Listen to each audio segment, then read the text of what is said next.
Hi guys, Twana here, the legal template analyst, and today I'm taking you through our lease agreement of a farmland. So let's dive right into it. We start off by filling out the details of the tenant as well as the landlord details and the details of the property being leased. Then just some general lease details as well as rental and any costs that may be applicable. There is a spot for you to fill out should you be a tenant where shareholders, trustees, anything like that needs to sign off or enter into the lease with you. Then you fill that out right there. And that is then signed by the landlord and the tenant. The agreement then goes on just to note some terms and conditions of the lease, as well as the commencement and occupation dates of the lease, which also covers early occupation. The agreement further notes an option to renew the lease, as well as the deposit amounts and how that is going to be paid. There is then a section that covers payments. Now, this is your rental amounts as well as how that is going to be paid, as well as making notes of any defects and construction on the property during the term of lease.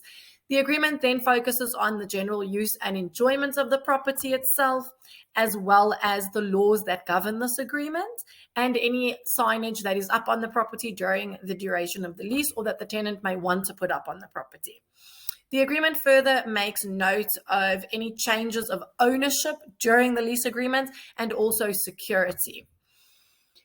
As the agreement goes on, we can see that it makes note of things such as insurance, the landlord's right to access of the property, and any indemnity under this agreement, as well as water points, any additions, and what happens if a tenant is someone that is not yet formed. So let's say it is a company, but it is not yet legally formed, then that is covered for as well.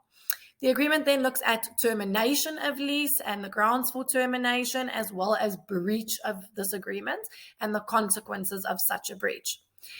Then we have the POPI clause, which is just your consent to obtain the tenant's data, personal information, as well as how that is going to be used and protected. And then just some general clauses within the lease. Any additional provisions that you want to add to the lease, you add then in there. And then lastly, just the layout of the premises that is going to be leased. Thank you guys so much for watching, and please let me know if you have any other questions.